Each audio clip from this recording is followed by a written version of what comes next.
본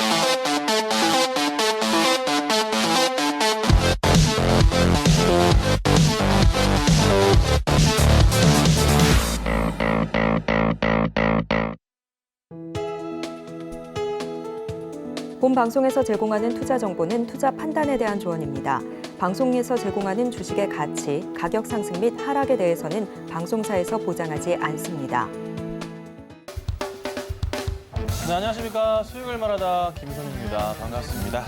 네, 주말도 잘 쉬고 계신가요? 이게 방송이 여러분 수요일 날 장마치고 녹화를 해요. 그리고 나서 이제 토요일 날 방송을 시작하니까 이거 참고하시면 좋을 것 같아요. 왜 그러냐면 제가 이제 말씀드리는 이제 종목들이 있는데 목요일 날, 금요일 날 너무 많이 오르는 경우들이 좀 있다 보니 미리 좀 말씀을 드리는 점 양해를 좀 말씀 좀 드리겠습니다. 자, 오늘은 제가 굉장히 중요한 얘기를 할 거예요. 여러분들 투자함에 있어서 이제 앞으로 향후 최소한 한 3년 정도는요. 기본 바탕 머릿속에 깔고 가셔야 돼요. 굉장히 중요한 얘기를 드릴 거니까 끝까지 참고하시고 오늘은 이제 엔화, 일본에 대한 얘기를 주로 많이 드릴 테니까요. 꼭 기억하시면 좋을 것 같습니다.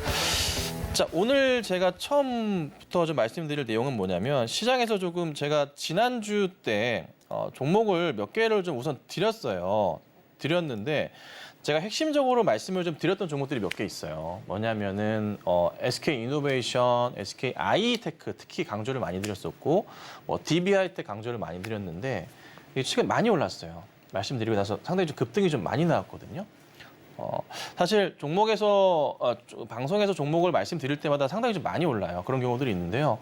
특히나 대형주, 중대형주를 좀 많이 하다 보니까 좀 잘 가면은 좀 기쁘기도 한데 부탁드릴 게 있어서 말씀드리는 거예요. 급등하고 방송을 딱 보셨는데 종목이 안 움직이면 괜찮지만 방송을 딱 봤을 때 이틀의 시간이 목요일과 금요일 시장은 이미 방송 보고 난 이후에 나오기 때문에 대응이 안 돼요.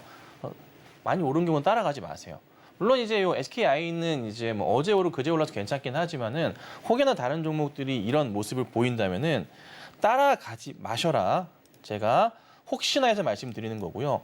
DB하이텍도 말씀드리고 나서 많이 올랐어요. 많이 올랐지만 역시나 따라가시면 안 돼요. 따라가지 마시고 혹시나 이미 많이 뛰었을 경우에는 그냥 보기만 하세요. 그리고 혹시라도 종목을 조금이라도 좀 더 방송 녹화하고 좀 며칠 뒤에 나오기 때문에 빨리 보고자 하신다면은 무료 톡방 들어오시면 돼요. 노란톡 무료 톡방 들어오셔가지고 참고하셔서 대응하시면은 그나마 조금 더 잘 대응할 수 있으실 테니까 참고하시고 대응하시면 됩니다. 이미 뭐 매일매일 들어오고 계시는데 제가 이제 2주 차인데요. 어느새 많이 좀 늘었거든요. 좋은 기회 놓치지 마시고 같이 하시면 좋겠습니다. 자, 일단 이렇게 제가 짧게나마 말씀드리고 오늘 일본 얘기를 드릴 거예요. 굉장히 조금 중요해요. 정말 중요해요. 일본 얘기를 지금부터 드릴 건데 집중하셔야 돼요. 자, 우선은 왜 일본을 제가 중요하게 보냐면 사실 일본이 제로금리를 지금부터 이제 벗어나려고 해요. 여기에 딸려오는 여러 가지 투자 포인트들이 너무나 많아요. 근데 이게 일본이 10년 동안 제로금리를 유지했어요. 언제부터였냐면요. 2013년 아베 때부터 했어요.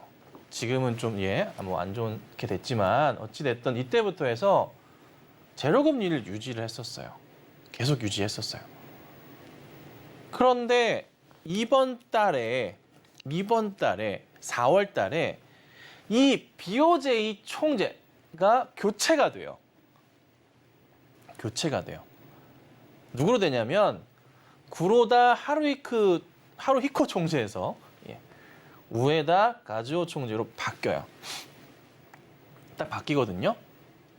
바뀌면서 일본의 초저금리 종말 준비가 시작됐다라는 겁니다.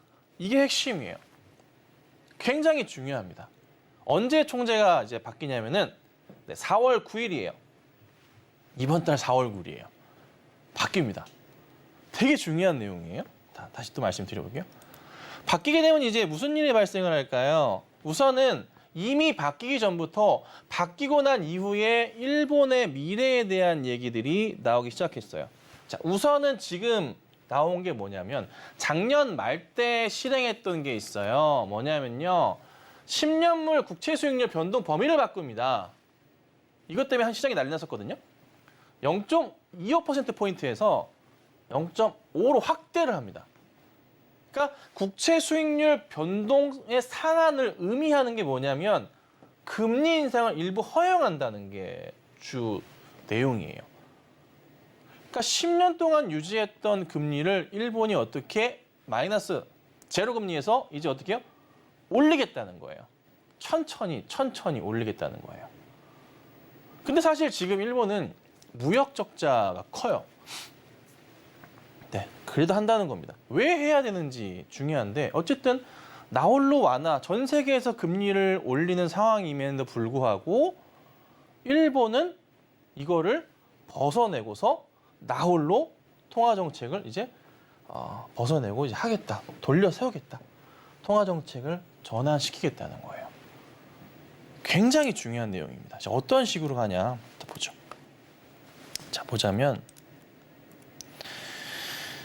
이게 되게 중요한데, 자, 일본에서 이미 여러분 꼭 체크하셔야 될 게 계속 초저금리를 유지하면서 일본에서 돈을 풀었어요, 시장에. 그러면서 엔케리로 풀린 돈 자체가요, 전 세계에 4,400조 원이에요. 엄청난 돈이 시장에 풀렸어요. 4,400조 원이에요. 뭐 계산도 안 돼요. 네. 엄청 큰 돈이죠. 삼성에서 뭐 몇백조 원 단위, 100조 원, 뭐 몇십조 원 단위 투자한다고 해도 뭐 난리가 나는데 이 정도 돈이에요. 그런데 또 재밌는 게 작년 말부터 사실 이 국채 금리 변동에 대한 포인트가 나오기 시작하면서 일본 투자자들이 해외 자산을 매각하기 시작해요. 쫙쫙 빨려 들어옵니다. 왜 그러하냐면 블룸버그 조사를 하니까 6월부터 정책 수정 가능성이 굉장히 높다는 거예요. 6월부터. 자, 일본 BOJ 총재가 바뀌었어요. 4월 9일 날 바뀌어요. 네, 바뀝니다.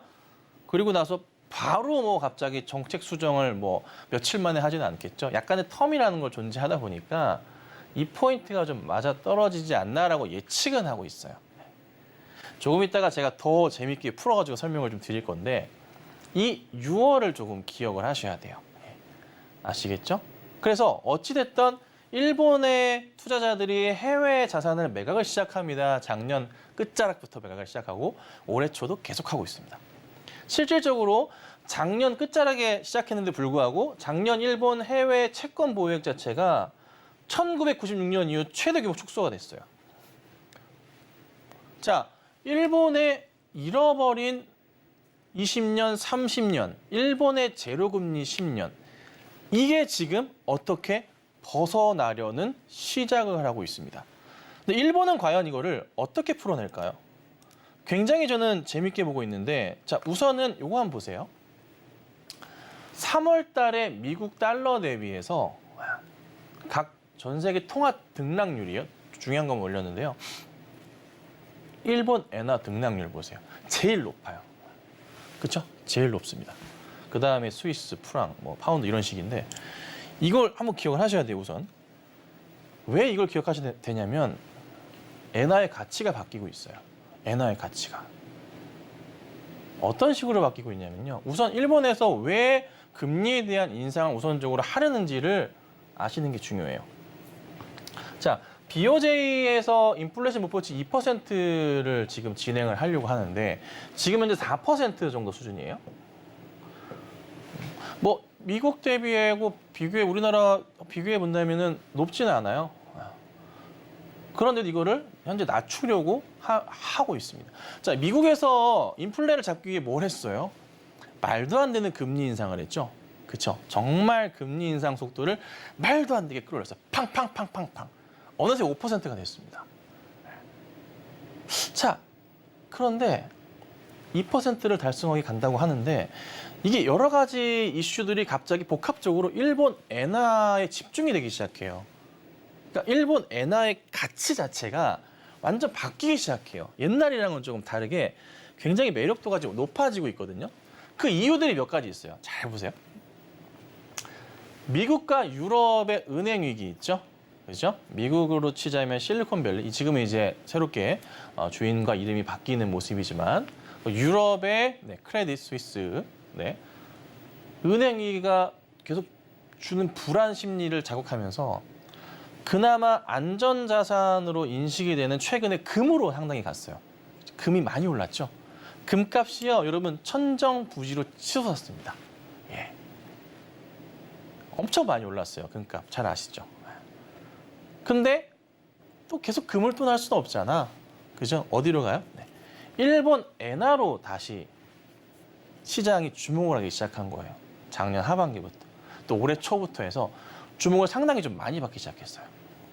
그래서 작년 끝자락 바닥을 확인하고 서서히 상승을 하고 있는데 이걸 보셔야 돼요.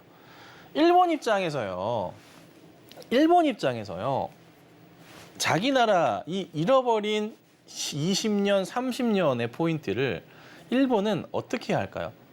벗어나려고 노력을 할 거 아니에요. 발버둥을 치고 있는데 지금 일본 입장에서, 자국의 입장에서 현재 자기네들이 유지했었던 이 제로금리 정책을 조금씩 벗어나면서 금리 인상을 아주 천천히 하면서 가게 된다면 일본은요, 향후 수년 동안 계속적으로 외국계 자금들이 계속 자국 내로 유입이 될 수밖에 없어요.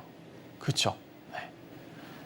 엔화 가치가 올라가면 돈은 들어오잖아요. 원화 가치가 올라가면, 그죠? 들어오잖아요. 달러 가치가 올라가면 미국으로 가듯이 그렇게 되잖아요. 그럼 일본은요, 굉장히 제가 보는 판단은 아주 천천히 금리를 가지고 놀듯 하면서 뭘 할까요? 잃어버린 20년, 30년을 벗어나려고 할 겁니다. 지금 시점부터. 그래서 굉장히 중요한 거예요. 그래서 지금 일본의 이 엔화에 대한 포인트는 우리가 정말로 좀 주목을 해봐야 돼요. 자, 미국 1달러당 엔화 포인트인데 지금 132엔 정도 한단 말이에요. 근데 이게 10월 달 이후로 계속적으로 떨어지기 시작해요. 근데 어디까지 떨어질 거냐에 대한 부분을 얘기를 하는데 국내의 기관들은 뭐라고 얘기하냐면 23년 기준으로 했을 때 120엔대 중반까지 떨어질 수 있다. 올해 얘기를 합니다. 지금 130 초반이에요. 엔화 가치가 그러면 올라간다는 거예요. 근데 S&P 글로벌 마켓 인텔리전스 예상치를 유명한 곳이죠. 찾아본 여기서 얘기하는 것은 되게 중요합니다. 23년도 때 127엔을 얘기를 하고 있고요. 그 다음에 24년도 때 123엔 얘기하고 있어요. 그리고 25년 118, 26년 113, 27년에는 108엔, 100엔대까지 얘기하고 있습니다. 제가 좀 전에 뭐 말씀드렸어요? 일본의 잃어버린 20년, 뭐 또 30년, 요 포인트 있죠? 네. 이거를 어떻게 해요? 이제 일본은 벗어나려고 합니다. 그러면 뭘 해야 될까요? 이미 엔화 가치가 올라가는 건데 너무 또 빠르게 올라가면 힘들단 말이에요. 그러니까 해외 자산들을 어떻게 해요? 매각하면서 자국 내로 서서히, 이거는 자연스럽게 투자자들 사이에 발생하는 일이에요. 그럼 일본은 뭘 하면 되죠? 아주 천천히 뭐래요? 금리만 올려주면 돼요. 네. 금리만 올려주면 돼요. 아주 천천히. 그럼 이번에 6월 달이 될 수도 있겠지만 아닐 수도 있겠죠.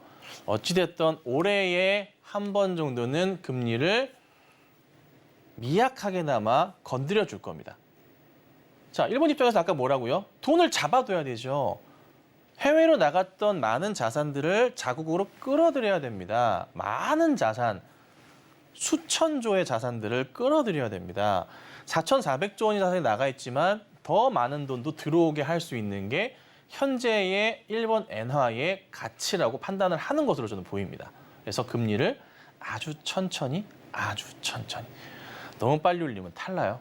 그렇잖아요. 그래서 요거를 조금만 유지하면서 해외 자산, 해외 자금들을 일본으로만 조금만 잘 유지시켜서 들어오게만 한다면 일본은 현 시점에서 잃어버린 20년에 30년을 저는 복구하는 계기로 활용하지 않을까라고 판단을 하는 겁니다.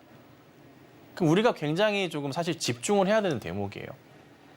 엔화에 대해서 앞으로는 뭐 사업하시는 분들이나 개인적으로 이제 투자에 대해서 고민하신 분들이나 글로벌리한 관점에 따라서 우리가 좀 잊고 있었던, 사실 일본에 대해서는 사실 뭐 별 관심 없었잖아요. 근데 이제 이거를 항상 머릿속에 한 켠의 구석이나마 넣어두시고 계속 생각을 하셔야 돼요. 꼭 하셔야 돼요. 그만큼 중요하다라고 제가 좀 말씀을 우선적으로 드리니까 꼭 참고를 하세요. 자, 그러면 일본 엔화에 뭐 투자를 하실 수도 있어요. 그렇죠? 지금 저는 이런 관점이에요. 최근까지 우리는 달러를 많이 샀다가 재작년 달러가 많이 쫙 치고 올라갈 때 그거를 다시 원화로 바꿨습니다. 상당 부분 그러하셨죠? 그 다음 어디로 가셨어요? 금으로 갔죠? 금으로 해가지고요. 경제 위기 또 위기가 온다고 하니까 금이 계속 올랐습니다. 금이 쫙 치고 지금도 가고 있습니다. 가고 있죠. 자, 그 다음 이제 뭘 할까요? 해외 기관들과 뭐 외인들이나 자본이 뭘 할까요? 일본 엔화를 본다는 거죠. 금은 금대로 계속 가지만 일본 엔화도 하나의 큰 투자처로서 움직임이 나온다는 겁니다. 미국 달러 지수에 포함되어 있는 수치 중에 하나, 전 세계에 6개국이 들어가 있는데 그 중에 하나가 엔화 포인트가 들어가 있습니다. 최근에 미국 달러 지수 자체가 좀 내려오기도 하고 얼마나 일본에서 전 세계 국채들을 정리하는지 조금 움직임을 대변하면 볼 수 있는 건데 요거 보시면 10년물 국채 금리의 흐름도 작년 10월을 기준으로 해서 이게 조금씩은 내려오는 거를 저희가 포착할 수가 있습니다. 전체 다는 아니겠지만 꽤나 영향을 현재 주고 있다는 건데 4%가 넘어갔던 수준에서요. 3% 초반까지 왔어요. 3.3까지 왔어요. 영향을 주고 있다는 걸 저희가 무시할 수가 없는 그런 상황인 거예요. 그러니까 일본의 엔화가 현재 전 세계를 뭐라고 표현을 할까요? 좀 컨트롤하는 그림이 좀 만들어지는 좀 상황인 거예요. 그래서 일본은 어떻게든 간에 이거를 이용해서 경제 위기 나름의 이제 뭐 정치되어 있는 자국의 이제 경제 분위기 자체를 돌려놓으려는 시도를 하는 거고 그 시점 자체가 이번에 아베 신조 2013년부터 제로금리 끝으로 해서 4월 9일 날 새롭게 총재가 바뀌고 나서부터 해서 올해부터 일본 통화정책 자체가 변화하는 거를 잘 보셔야 되는데 그게 작년 말부터 해서 움직임 변화가 나타나고 있다는 거죠. 그죠? 네. 잘 보셔야 돼요. 그럼 이제 일본 엔화에 직접적으로 이제 뭐 투자하는 방법도 있고 여러 가지 방법들이 있는데 지금부터 제가 설명드릴 건 뭐냐면 일본 엔화에 투자하는 방법들과 그 다음에 관련된 뭐 업종이나 종목이나 그리고 국내 주식이나 이런 얘기를 드릴 거예요. 뭐가 연관돼 있는지, 그럼 우리가 지금 무엇을 봐야 되는지에 대한 얘기를 드릴 거예요. 한번 참고해서 들어보세요. 자, 우선은 직접 살 수 있어, 엔화를. 직접 사도 되죠? 직접 사보신 분들 사시면 돼요.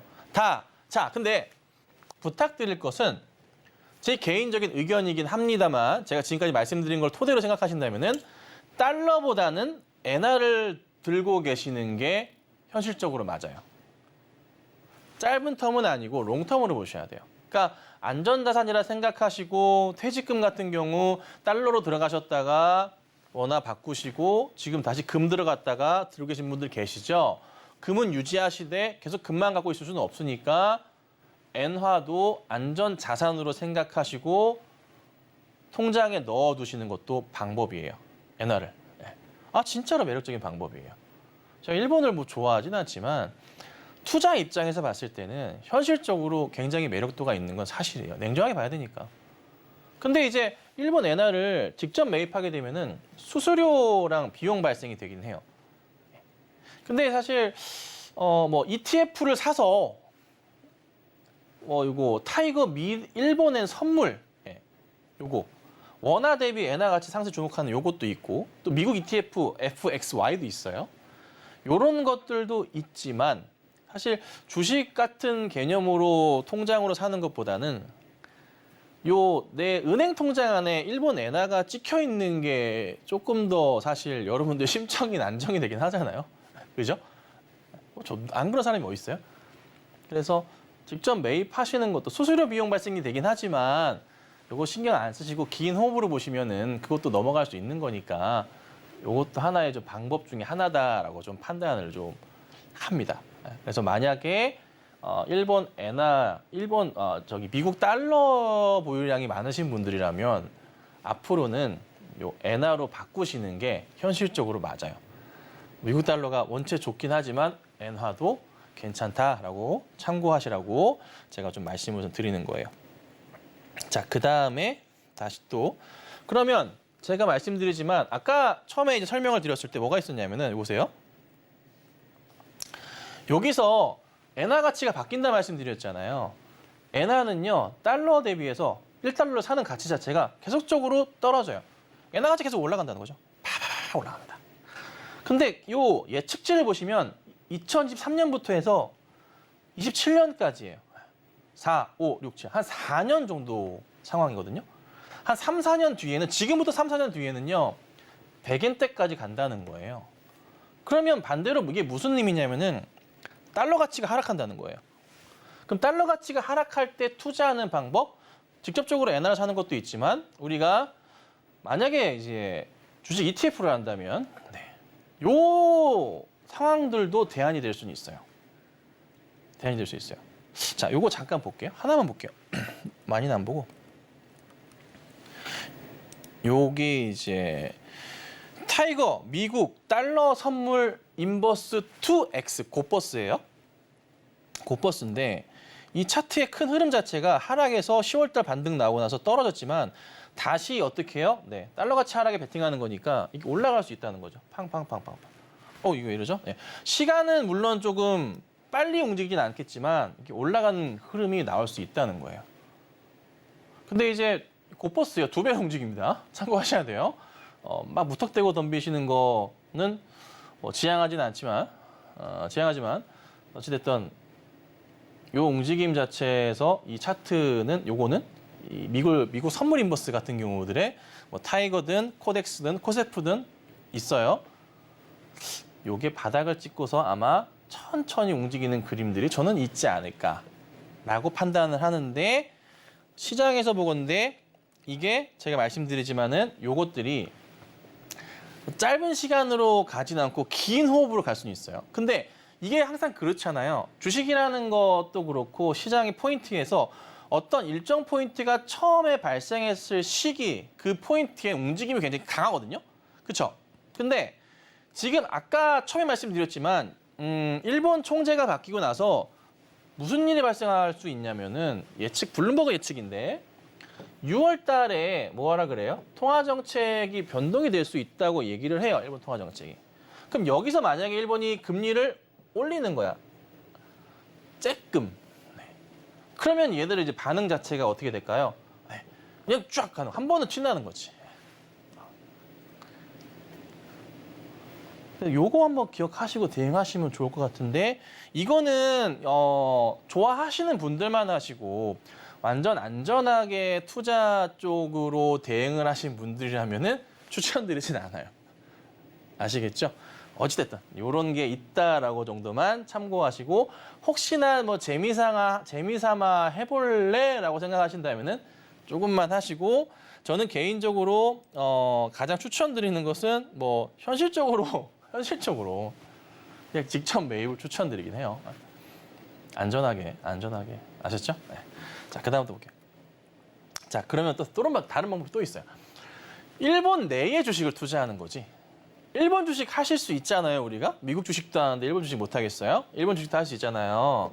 그럼 일본 내에 어떤 주식들을 봐야 되냐면 최선호주는 은행주들이에요, 은행.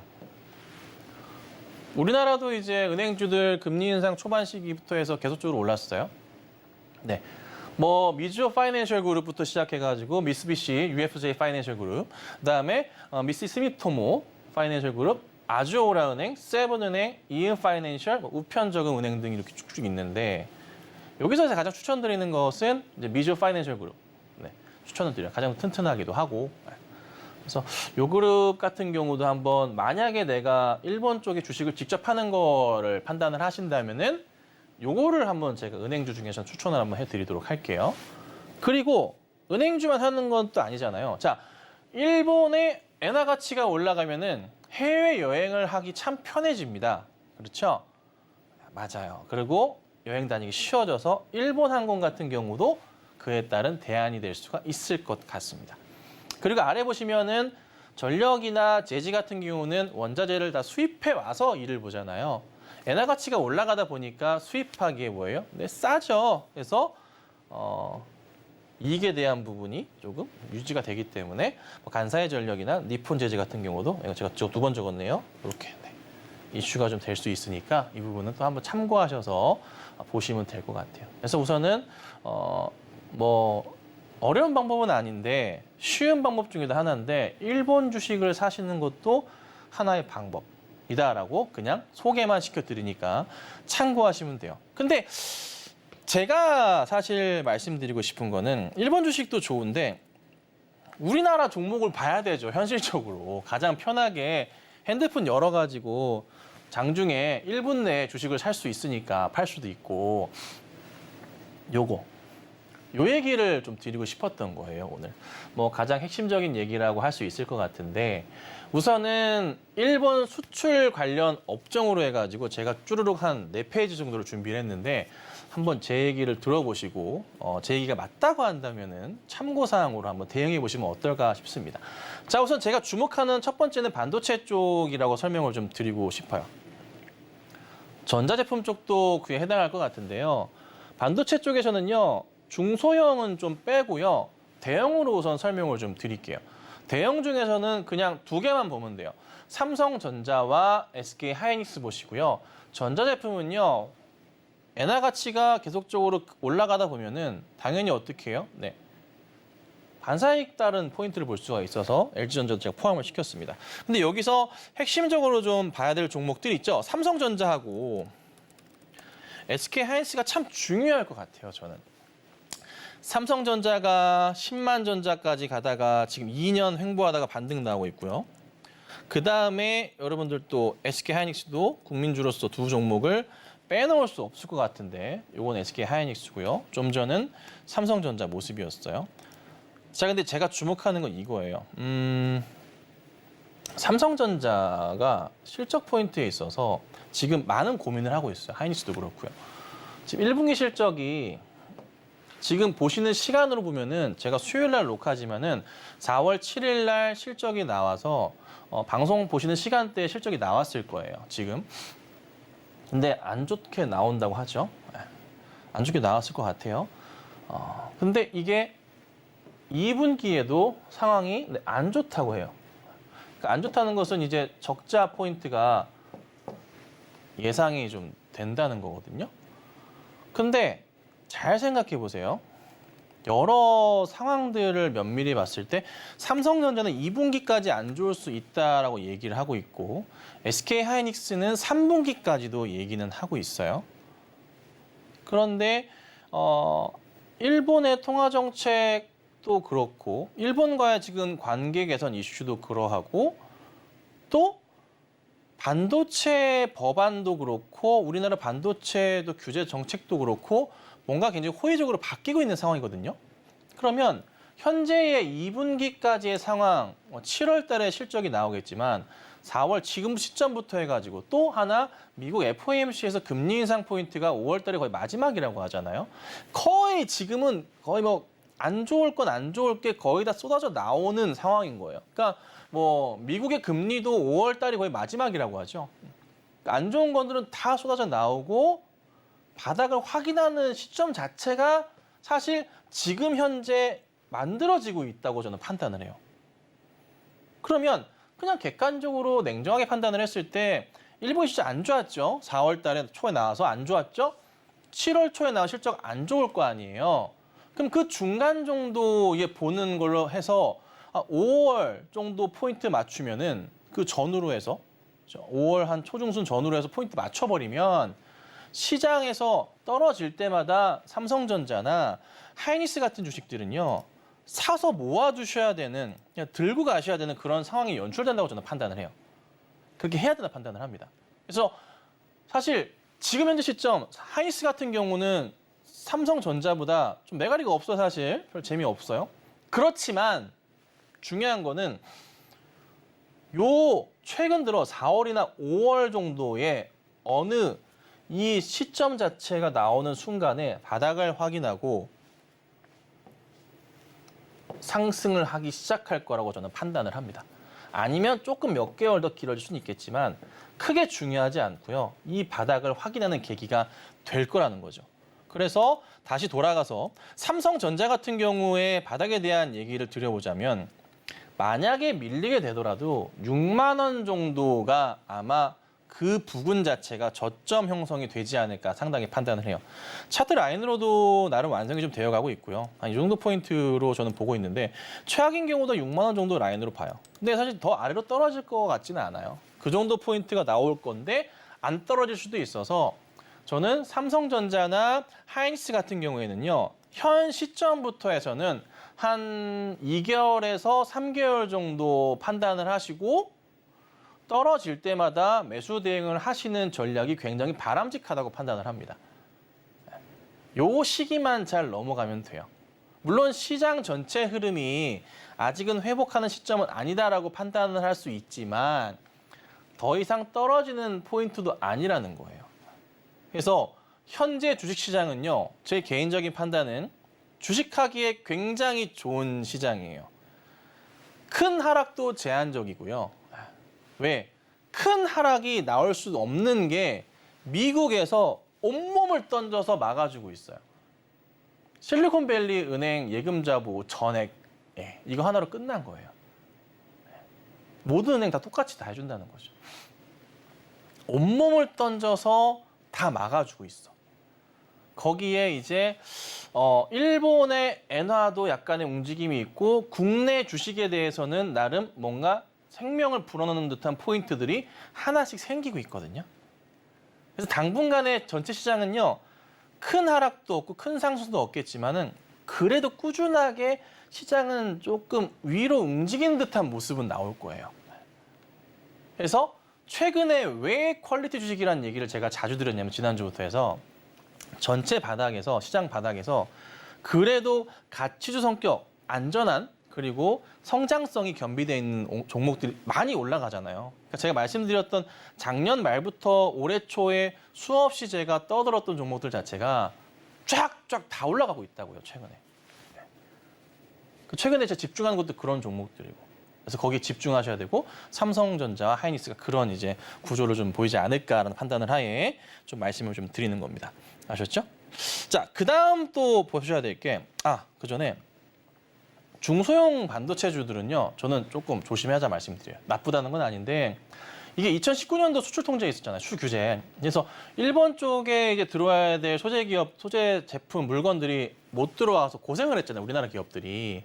그래서 부랴부랴 막 해외로 돌리고 중소형의 기업들이 자체 생산 새로운 거 만들어내 가지고 납품하고 하면서 이제 그걸 어떻게든 해결했잖아요.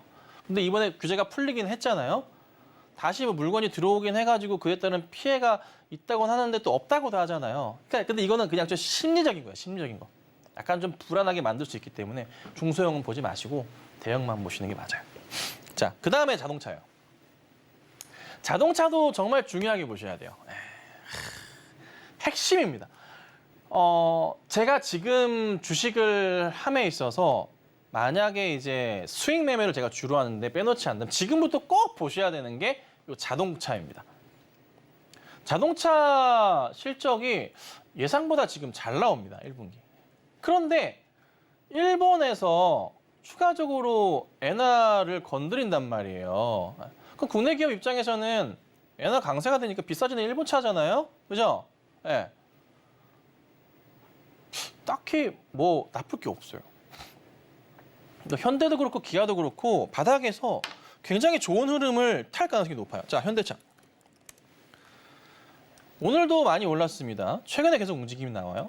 전체 큰 그림에서 보자면은 계속 고점이 낮아져. 심각하게 낮아집니다. 보기 안쓰럽죠? 이렇게 볼 수 있어요. 큰 그림이 계속 낮아집니다. 계속 꺾이는 그림이에요. 자, 그런데 조금은 우리가 집중해서 볼 필요가 있어요. 계속 고점이 이렇게 낮아지고 저점도 낮아지는 모습에서 계속 이번 또 나왔어요. 올 초까지. 그런데 예상보다 괜찮은 실적 포인트에 추가적으로 뭐가 생기기 시작하냐면 법안들의 변화, 정책의 변화가 생각합니다. 네. 미국 쪽에서의 정책 변화, 그렇죠? 정책이 어떻게 됩니까? 긍정적으로 바뀝니다. 플러스가 됩니다. 네. 거기에 뭐예요? 네. 일본의 엔화 포인트 자체가 플러스가 됩니다. 회사 입장에서는. 근데 실적이 괜찮네요. 안 좋을 거라 했지만은 네, 실적까지 도와줘요. 1분기가 안 좋았어야 됐거든요. 좋아요. 판매는 괜찮았어. 신차 분위기도 괜찮은 것 같아요. 기아도 그렇고. 차트도 지금 보면은 근데 그 상황에서 완전 꺾여는 바닥이에요. 그죠? 차트 굉장히 지금 네, 바닥을 치고 있잖아요. 근데요. 큰 그림에서 봤을 때 이런 큰 바닥 포인트가 나왔거든요. 근데 제가 좋아하는 그림이 뭐가 있냐면 여러분들 하나 보셔야 되는데 차트를 볼 때 꼭 하나 참고하셔서 보셔야 될 게 뭘 보셔야 되냐면요. 이거 핵심이에요. 이게 되게 중요해요. 차트가 완전 저 바닥, 코너대 바닥에서 올라갈 때 올라가는 중간에 멈출 때가 있어요. 요렇게 나름 박스권을 그릴 때가 있어요. 여기 라인이 요 라인이거든요. 주가가 그리고 나서 한번 쫙 튀어 올라간 다음에 계속 저점을 낮추고 고점을 낮추면 떨어지다가 이 나름의 박스권 자리에 내려오는 경우들이 있어요. 그럼 여기 자리들이 보통 굉장한 바닥 인식이 돼요. 약간 좀 내려올 수는 있겠지만 이 근처 자리들이 바닥 인식이 굉장히 강해져요. 강해져요. 네. 그리고 나서 보통 치고 가는 경우들이 굉장히 좀 많아요. 근데 현대 같은 경우가 그런 전형적인 조금 그림을 현재 좀 보여주고 있는 경향이 강하고요. 그리고 실적 괜찮고 살아있고 하다 보니까 뭐 외인들이나 기관 입장에서는 매력적으로 보일 수밖에 없는 것 같아요. 그리고 이제 기아 같은 경우에도 하나 참고하셔 보셔야 될 게 기아가 2021년도 박스권 자리 이 큰 박스라고 볼 수가 있겠죠? 자, 기아는 좀 준비 과정 중에 하나라고 좀 판단을 하는데 여기 나름 오랜 기간 또 횡보했어요. 그리고 여기를 또 못 넘어갔어, 잘. 그죠? 그리고 이제 흘렀는데 다시 간단 말이에요. 그러면 평균적으로 보통 차트상에서 작년 고점 해당하는 그림이 여기 자리란 말이에요. 85,000원 자리거든요. 이 자리까지는 특별한 문제가 없는 이상 보통은 반등을 하는 경우들이 많아요. 그리고 큰 그림으로 봤을 땐 여기가 이제 85,000원 자리, 이 부근 자리, 이 전체 자리가 박스 형성이 되면서 여기를 뚫고 올라가면은 이제 무슨 그림이 나요? 신고가 패턴으로 가는 거죠. 죽어 있었던 2년, 3년 동안의 박스를 뚫고 가는 거예요. 이렇게 되면 어떻게 가요? 네, 크게 가요. 크게 가요, 크게. 그래서 기아 같은 경우도 보셔야 되고 번외로 봤을 때 이제 고민을 하자면은 부품주들도 핵심이 될 수 있을 겁니다. 그래서 부품주들 역시나 모비스나 뭐 이런 글로비스는 아니지만 어쨌든 같이 보시면 좋아요, 만두등. 그래서 같이 보시라 말씀을 드리고요. 또 하나 조선업종이에요. 조선주, 조선 기자재들도 같이 보셔야 돼요. 되게 핵심인데 조선주들도 최근에 제가 조금 중요하게 보고 있긴 해요. 근데 지금의 약간 조금 시장 트렌드라고 하자면 2차 전지 빵 튀었어요. 그죠? 그리고 뭐 양극재 얘기하다가 음극재 하면서 음극재 관련주들 뭐 대표적인 좀 태경백회 같은 게 급등이 나왔죠. 그리고 그다음에 분리막 얘기하다가 SK 아이테크가 제가 말씀드리는 거 그게 여기서 말씀드리고 나서 한 20% 이상 올랐어요. 팍 튀었어요. 대형주 치고 잘 갔죠. 그다음에 SK 이노베이션도 갔어요. 그렇게 해서 한 바퀴 돌았어요.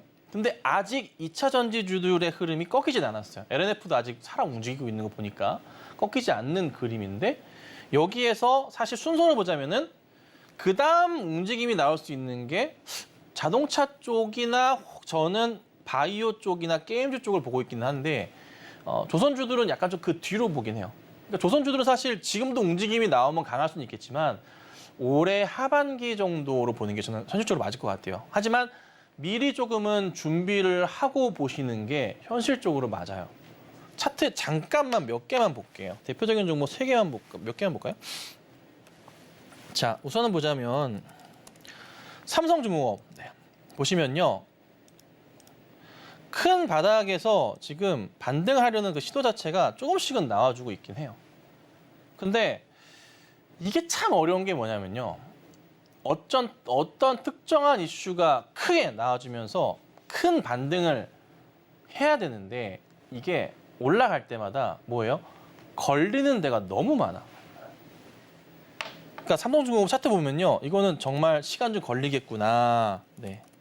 이런 생각이 강하게 들고요. 현대미포 같은 경우가 그나마 저는 차트상으로 굉장히 이쁘다고 판단을 하는 게 뭐냐면 보시면 여기 재작년 바닥 자리들이 이렇게 형성이 되어 있어요. 굉장히 좀 중요한 자리죠. 이 자리. 그러니까 여기서 보통 반등이 나올 경우에 일시적으로 기술적 반등을 통한다면 고점과 바닥 자리에서 절반 정도까지 올라가거든요. 그럼 이게 얼마냐면 9만 원이에요. 근데 이 자리까지 볼 수가 있을 것 같고 그 다음에 대우조선해양은 안 볼게요. 이거가 한국조선해양 같은 경우에도 완전 바닥 확인하고 가는 건데 얘는 2020년 바닥 자리가 나오고 있어요. 보시면 여기 자리가 코로나 자리였고요. 바닥 자리 이렇게 형성되어 있어요. 그죠? 그래서 이렇게 해서 반등 나오면 이거 같은 경우는 아까 좀 전에 말씀드렸던 작년 고점 포인트까지 보시면 좋아요. 이렇게 해가지고 이게 10만 원. 근데 이게 저는 상반기는 아닌 것 같고 하반기에 집중해야 되는 게 조선주가 아닌가. 왜? 지금은 사실 외인과 기관 입장에서 조금 더 안정적인 그 퀄리티 주식 종목으로 이동이 많기 때문에 실적 베이스가 좀 깔려 있으면 좋거든요. 물론 조선주들은 올해 흑자 전환 가능성이 굉장히 높아요. 그런데 당장에 보이는 실적에 대한 이슈들을 겸해 본다면 자동차 쪽이 좀 더 낫긴 하거든요. 아직 2차 전지는 살아있기도 하고. 그래서 그런 포인트 같이 보시고 그리고 곁들여가지고 사실 바이오 종목들이랑 게임주들 보시면 좋을 것 같은데 그거는 제가 다음 시간에 상황 보고 또 말씀을 좀 드릴게요. 자, 이렇게 되고 그다음에 보시면은 이제 조선 기자재 관련해가지고는 뭐 HSD 엔진이나 성광밴드나 태광이나 동성하이텍을 뽑아드렸으니까 이 종목들을 참고하셔가지고 보시면 될 것 같습니다. 자, 그리고 마지막으로 제가 그래도 조금 뽑아놓은 건데 이미 많이 올라가지고 추천은 아니고요. 그냥 살펴보시면 좋을 것 같고요. 그나마 최선호주로 말씀드릴 수 있는 거는 이제 VTGMP를 말씀을 좀 드려볼게요. 이게 VTGMP 같은 경우는 일본 수출 확대 포인트가 굉장히 좀 큰데 그에 따라서 엔화 이슈가 조금 같이 나와요. 그러니까 제품 중에 시카데일리 스튜딩 마스크라고 있어요. 일본 유명 사이트 같은 데서 1등하는 제품이고요. 굉장히 잘 팔리고 있는 제품 중에 하나예요. 하나고요. 여기에 따른 매출 포인트 굉장히 크게 작용하고 있습니다. 자, 그 다음에 자회사의 큐브엔터가 있습니다. 큐브엔터의 대표적인 아이돌 그룹이라면 여자 아이들이라는 여자 그룹을 들을 수가 있을 것 같아요. 거기에 자회사, 그러니까 VTGMP가 모회사예요. 그에 따른 매출 포인트도 같이 잡히고 있는 회사로서 나는 바닥을 좀 보이고 있고 상승을 주고 있거든요. 이것만 마지막으로 차트 보면서 한번 대응해 드릴게요. VTGMP 같은 경우도 완전 바닥에 있다가 이제 반등이 좀 나오기 시작했어요. 완전 돌렸죠. 차트 크게 보시면 이래요. 네, 이런 차트였어요. 진짜 저기서 이러고 있다가 이렇게 있다가. 근데 얘가 실적을 돌리기 시작합니다. 작년부터. 올해 실적이 더 좋고요. 내년, 내후년 더 계속 좋아요. 앞으로. 왜요? 일본 쪽에 매출이 굉장히 많기 때문에 그래요. 그럼 이익 부분의 매출이 굉장히 좋아지겠죠. 그러니까 앞으로 향후 3에서 4년, 5년 동안은 계속 좀 좋아지는 거고 그리고 자회사 큐브엔터의 실적도 굉장히 좋아요. 그래서 이 포인트를 좀 같이 보시고 대응해 보신다면은 좀 괜찮지 않을까 싶고 VTGMP 같은 경우는 차트적인 분석만 통해서 살펴보신다면은 큰 박스를 들어서 우선 설명을 좀 드릴 수도 있을 것 같은데 여기가 나름 큰 규모의 박스를 형성하고 있죠. 가격 전략으로 따져보자면 한 10,000원 정도 돼요. 여기 라인 자체가요. 1만 원이에요. 이미 뭐 바닥에서 조금 많이 오르긴 했어도 아직은 갈 길이 멀어요. 지금 6,300원인데 이 정도 갭은 메꿔놔야 그나마 여기 오고 여기서 이제 가는 건데 계속 말씀드리는 거지만은 실적 포인트의 변화가 계속 좋아질 수밖에 없다는 거죠. 그리고 큐브엔터 자회사의 가치와 VTGMP 시총이랑 뭐 지분율 다 따져봤을 때도 굉장히 저평가 상황이고요. 가치주의 면목을 갖고 있고 실적 포인트 변화 없이 성장성을 갖고 있기 때문에 VTGMP 같은 경우는 무슨 주식이다? 네. 퀄리티 주식이라고 볼 수가 있어요. 자, 그래서 오늘 여러 가지 얘기를 좀 드렸는데 이게 꼭 기억을 하셔야 될 게 일본의 엔화 가치에 대한 수혜와 이슈들이 조만간 몇 달 안으로 엄청나게 많이 나올 거예요. 그래서 미리 알고 계셔야 된다는 겁니다. 알고 대응을 하시면 좀 더 남들보다 빠르니까. 뭐 작년 하반기부터 얘기 나왔지만은 이제부터 시작이거든요. 본 게임 시작하기 전에 체크해 드리는 거니까 참고하시길 바랍니다.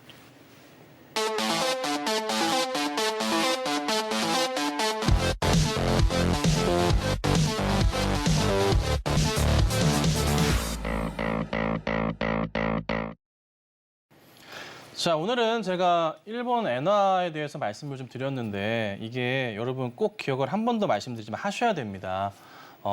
총재가요 이제 바뀝니다. 일본 총재가. 그러면서 엔화 통화 정책이 바뀝니다. 거기에 미국 달러와 유럽에 대한 여러 흐름들이 바뀌게 됩니다. 그러니까 전 세계가 다시 일본에 주목하는 거고요. 제가 작년 중반, 작년 하반기부터 수없이 이 얘기를 많이 하고 다녔습니다. 아무도 관심이 없었죠. 달러 지수를 움직이는 일본 엔화와 국채를 움직이는, 미국 국채를 움직이는 일본이거든요. 그게 다시 옵니다, 여러분. 그래서 오늘은 짧게나마 제가 일본에 대해서 말씀드렸으니까 꼭 참고하시고요. 다음 주에는 제가 좀 더 재미있는 이슈를 가지고 또 많은 도움 드리도록 하겠습니다. 다음 주에 뵙겠습니다. 감사합니다.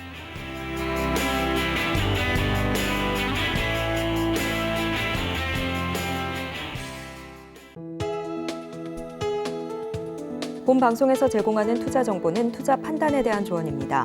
방송에서 제공하는 주식의 가치, 가격 상승 및 하락에 대해서는 방송사에서 보장하지 않습니다.